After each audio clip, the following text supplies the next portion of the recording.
Hey all, today we're looking at this. This is the PSxMemCard Gen2 from Bitfunx. It is based on the open source SD to PSX and SD to PSX XTD. So now that we've got the box, let's open it up.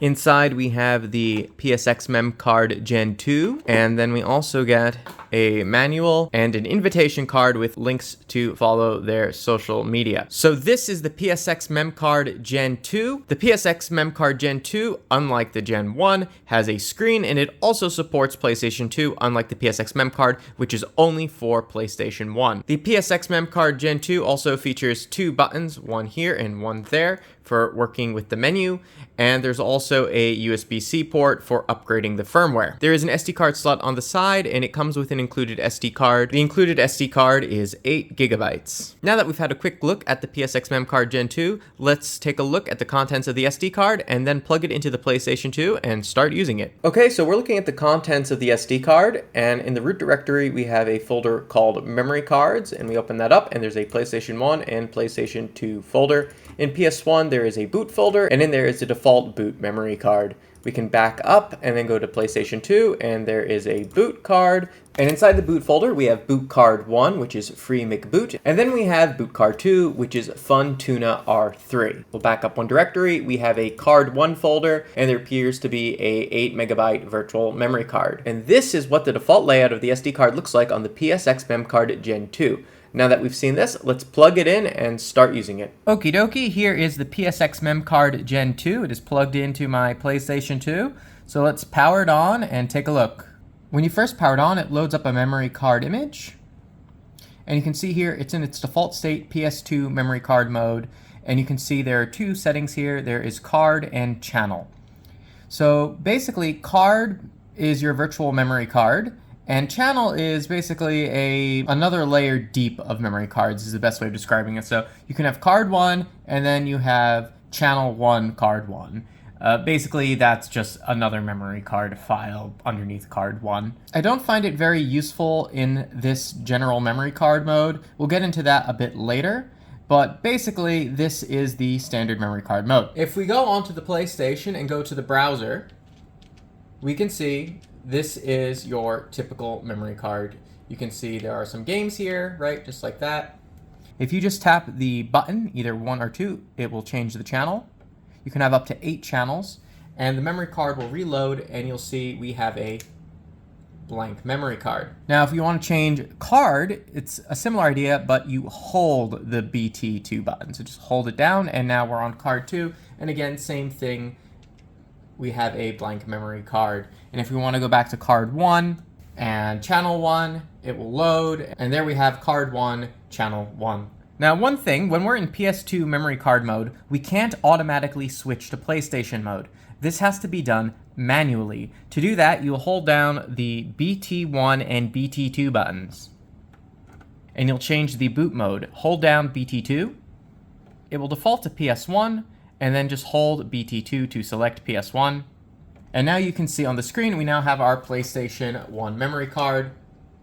And again, the cards work exactly the same. If we hold it, we'll change to card 2. And if we tap it, we'll go to channel 2. Exactly same idea, same concept as before. And I'll display an image of the file system, but you can see the directory structure here, where it shows the memory card and then its sub-memory cards.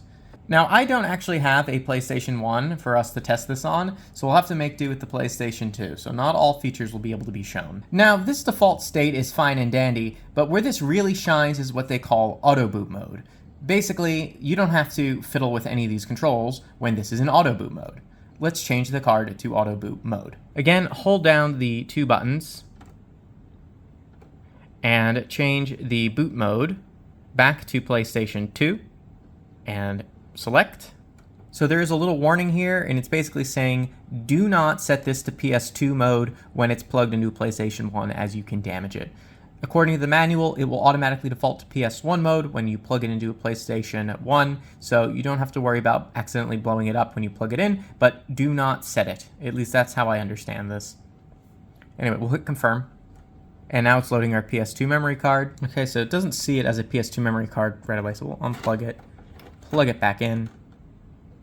Okay, there we go. It sees the PS2 memory card again. and there are our save files. As stated previously, we're going to take a look at what's called Autoboot mode. So again, we'll hold down the menu and we'll go down into PS2 settings, hold down BT2, and we'll change Autoboot. Hold down BT2 again, and we're good to go. We can back out by holding down BT1, press BT1 again, and now we're in Autoboot mode. So we'll turn off the system and turn it back on. So the default Autoboot mode is free McBoot. This is going to be channel 1 on our card, so you can see that, channel 1. As you can see, the system is booted into free McBoot. Now there is also the ability to change channels in boot mode, with channel 2 being FunTuna.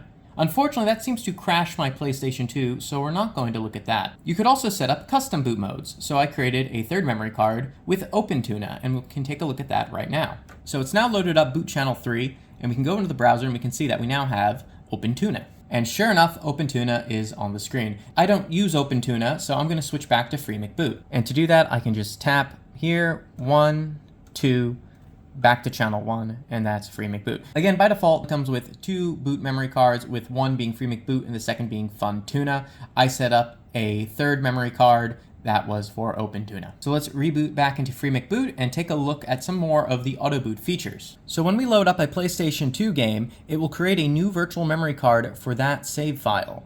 As you can see here, we're playing Midnight Club Street Racing and we're set to channel 1. Again, this is where the channels really shine because it lets you have multiple memory cards for the same game. Simply tap the button to change channels, and then it will create a new virtual memory card for this game. If you wanted to switch to a common memory card, you could also just hold down BT2. Holding down BT2 has switched to the common memory card. And if we want to switch back, we can hold BT1. And again, it will load. Now let's take a look at a PlayStation 1 game in Autoboot mode. Okay, so we're loading up a PlayStation 1 memory card, and we can see it will switch from PS2 mode to PS1 mode, and it's detected the game as Final Fantasy IX. And again, same idea, you can hit this to change the memory card channel, or you can hold this button down to change to a common memory card. And that pretty much wraps up Autoboot mode on the PlayStation 2 using PlayStation 2 and 1 games. Now let's look at a few more features of the memory card.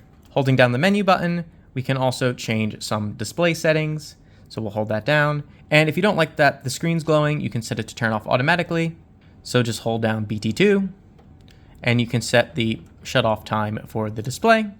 You can change the contrast. You can also change the VCOM H, but I'm not sure what that is. But those are your options. I'm going to leave that alone. If someone knows what that is, please leave a comment in the description, as I'm not sure. So I'm going to leave it alone. I can't find any info in the manual. And finally, we have info, and we can see the firmware version, the commit number, and whether it's a debug build or not. And that about wraps up my review of the Bitfunx PSxMemCard Gen 2. This could very well be your last memory card for your PlayStation 2, as it takes care of everything. You just plug it in, set it to Autoboot mode, and forget about it.